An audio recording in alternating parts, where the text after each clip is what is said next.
Bienvenue les totems, totems Téléteur pour ce petit journal du 1er septembre 2022. Et donc de petites histoires dans ce journal et à commencer par une histoire de chat. C'est un mardi du mois d'août. Laska et Hayden, les deux chattes de la famille, ronronnent paisiblement sur la banquette arrière. Boucle de Lune, leur sœur humaine, a encore la tête sous le tilleul, les jambes prêtes à s'aventurer au petit matin parmi les monts et le clocher. Ses vacances défilent comme le paysage par la fenêtre. Forestman et son ami papotent sur les instants passés, et René, qui a dansé la mazurka comme jamais. Un petit arrêt, sur un des aires d'autoroute où les croisées des chemins se chevauchent, et Laska, éprise de liberté vacancière pas assez assouvie, tira sur son harnais, s'en échappa et partit à toutes pattes. Boule de Lune la poursuivit, plongea dans les fourrés, se griffa aux ronces, enjambe les cailloux, fend l'air, ses yeux toujours rivés sur Laska, jusqu'à ce que celle-ci disparaisse de sa vue, avec la rapidité d'une étoile filante. Pas de panique. Boucle de Lune reste immobile au milieu des herbes sèches, à l'affût du moindre bruit. Laska, Laska, lance-t-elle de sa voix déjà fébrile. Une, 2 heures ont passé de recherche, d'appels, de ratissage méthodique, mais Laska est loin, à la découverte, et ses vacances lui ont mis l'eau aux babines. Boucle de Lune doit se résoudre à monter dans la voiture. Bien sûr qu'on allait revenir, avait promis son papa, mais pour le moment, Laska était en danger, loin, et elle avait fui le vacarme du bitume, préférant la légèreté du papillon qui l'entraîne vers des terrains de jeu merveilleux. Dernier appel, et regard bionique par la fenêtre, et les bandes blanches qui allaient s'écouler lentement, comme des larmes de tristesse. Boucle de Lune avait retrouvé sa fée maman, mais Hayden cherchait déjà sa compère sur le balcon. Les nuits et les jours qui suivent furent bien difficiles. Quelle rentrée pourrie! Sur la toile, un élan de solidarité se tissa rapidement, mais malgré les conseils et le soutien, pas de nouvelles de Laska. Mais Boucle d'Or gardait espoir.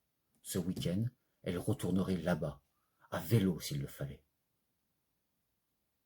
Vendredi après-midi, fée maman d'épaula plus tôt. Tente, matelas, couverture et croquettes vite chargées. Et c'est parti pour 4 heures de route où la pression de l'espoir était palpable. Pas le temps de monter les tentes au camping le plus proche, l'envie était insoutenable d'aller voir sur l'aire d'autoroute. Et puis le plan était bien ficelé. Approche de l'aire d'autoroute par les petits chemins de traverse jusqu'à la porte de service. Et là, on ouvrira gentiment. Mais personne, pas un chat, juste un immense criage. La voiture vagabonde lentement. Les boucles de lune virevoltent par la fenêtre ouverte. Maman, arrête-toi. Laska, Laska! Mais non, toujours pas. Juste un beau renard. Au ralenti, la voiture tourne sur les chemins, s'arrête. Maman fait et boucles de lune descendent, scrutent, écoutent. La nuit tombe et boucles de lune ne retrouve toujours pas son sourire lumineux. Mais dans le sud de la France, l'équipe des sorciers de Forestman avait lancé la procédure d'urgence. Et déjà, le pendule tournoyait avec légèreté au-dessus des cartes de la région. Et c'était sûr, Laska était en vie et elle vous attend à ce point GPS. La voiture redémarre dans la campagne embruitée par les vacanciers qui rentrent à toute bringue. Roue à roue, le GPS guide maman fée jusqu'au point indiqué par la pendule. Elle coupe le moteur. Boucle de lune sort, regarde autour, tend ses oreilles et sort de sa bouche pour la 1000e fois un « Lasca! Lasca !» qui s'envole dans la brise. Et là, à 11 mètres 11, la chatte sort du buisson, amaigrie, apeurée. Ne pas caresser les poils de Lasca avant de l'avoir attrapé, frissonne encore l'enfant. Et ce temps restera suspendu. Lasca court vers Boucle de lune, se réchauffer contre le cœur de sa famille. Les tentes seront remballées en 0 seconde, mieux qu'à Décathlon. Et autant vous dire quoi? Ah oui, autant vous dire que dans la voiture, ça miaule d'émotion. Il paraît même que dans l'habitacle, on peut voir encore des traînées de sourires de lune. Il se racontera plus tard dans la légende que Lasca narra son aventure à Boucle de lune. Son courage quand elle a dû affronter 2 chiens sauvages affamés et la vitesse avec laquelle elle s'est retrouvée à la cime de l'arbre grâce à ses entraînements vacanciers. L'agilité et la roublardise dont elle a dû faire preuve pour chaparder une tranche de jambon à des enfants partis au légendaire balançoire de l'aire d'autoroute. Comment elle a construit son abri de fortune avec ses propres pattes et ses liens d'amitié avec le beau renard. Même pas eu peur, dira-t-elle. Et je savais que vous reviendrez. Et c'est sur un balcon du sud de la France, arrosé par le soleil et la lune, que la vie reprit son cours. Un brin de porte-bonheur sur son cœur.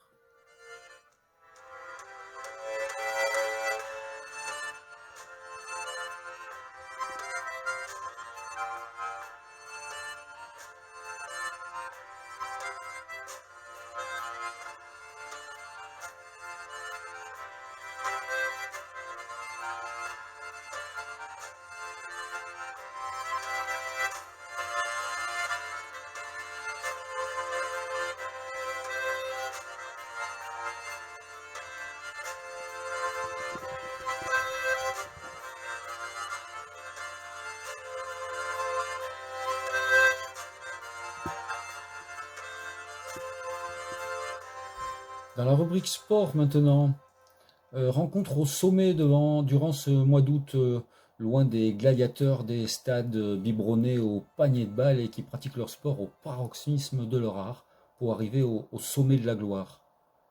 Non, ce match ressemble plutôt à une partition de sensations avec des balles et une raquette comme instrument. Avec dans le rôle de la vieille dame, des dominations attendrissantes et maternelles données par l'ami de Babar, Madame Mita, et c'est aujourd'hui, tennis au pied, qu'elle va jouer le double mixte, avec comme partenaire son petit-fils, un jeune lion fougueux et voyageur. 60 ans séparent les 2 coéquipiers, pour former une paire de 101 ans. L'équilibre de la vieille dame a fait poum. La fatigue l'a envahi.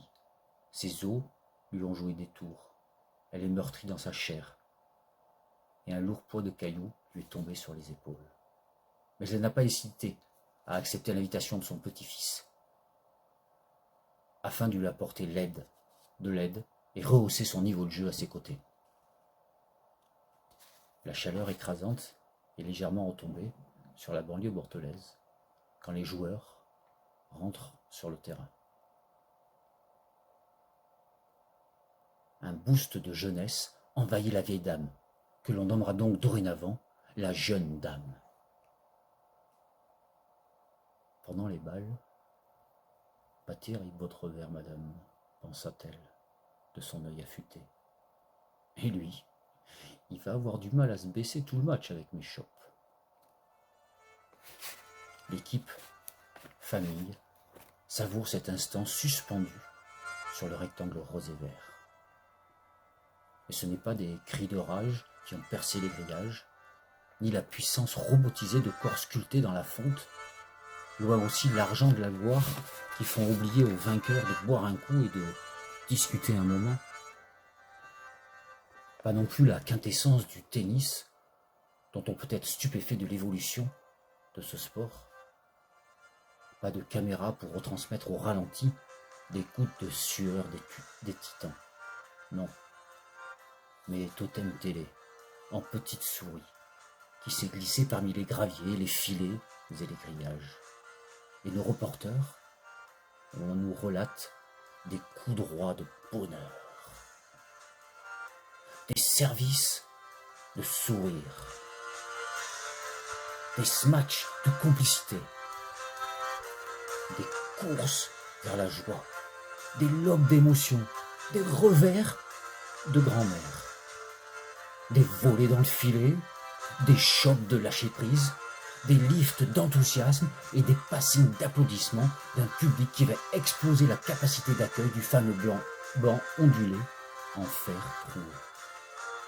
Le jeune lion prenait d'assaut le filet pour jaillir sur la moindre balle à sa portée, tandis que la jeune dame squattait la ligne de fond de cour en renvoyant toujours une balle de plus que l'adversaire. La jeune dame avait retrouvé ses gestes si familiers et son enthousiasme intarissable. Le duo s'envola vers la victoire. Et la légende dira même qu'après un lobe chopé, la jeune dame osa une montée éclair au filet et termina le point par un smash amorti. Mais on me dit dans l'oreillette, ah, j'ai pas mis mon oreillette en effet, c'était prévu à la base. Donc on me dit dans l'oreillette que nous avons en léger différé recueilli en exclusivité mondiale pour Totem Télé les réactions à chaud de la championne et de ses supporters. Donc je vais laisser la parole à notre envoyé spécial. À vous Tata Cognac G, je vous rends l'antenne. Bonjour. Une interview de ce match magnifique que vous avez remporté Avec difficulté. avec difficulté. Qu'est-ce que vous en pensez? Quel est votre dire Moi je suis très contente, parce que j'avais un petit peu d'ordinaire. Et en plus, pour ma reprise, je trouve que c'est pas mal. J'ai pas mal fait de lobes pour embêter l'adversaire. J'ai trouvé que c'était pas mal. Je suis assez contente de moi pour une fois. C'est vrai. Que pensez-vous de vos jeux de service? Ah ça, le service, c'est pas mon point fort. Et pourtant, vous les avez tous mis. Je les ai pas tous gagnés, j'en ai perdu, je crois, 3. Mais Mathis me disait, le suivant, tu ne pourras pas le perdre. Bon, alors je les ai gagnés. Mais à la fin, je trouvais que ça allait mieux. J'ai vu que me les fichait dans le film. Donc c'était bien. Ta grand-mère a gagné. Ta grand-mère a gagné, oui, effectivement. Et comment a-t-elle joué? Bien. Est-ce qu'il y a un point du match que tu retiens particulièrement? Oui. Lequel? Celui où, quand je suis arrivée, quand on a fait un lob. Ah oui, c'est vrai, très joli lob de Christine. C'est vrai, magnifique. Et vous, Billard, qu'avez-vous à dire sur ce match? Le dernier point, il était magnifique. Je l'ai pas trop vu, mais vu que vous disiez ça, il était magnifique. Je suis assez d'accord. Merci les garçons pour cette interview de fin de match.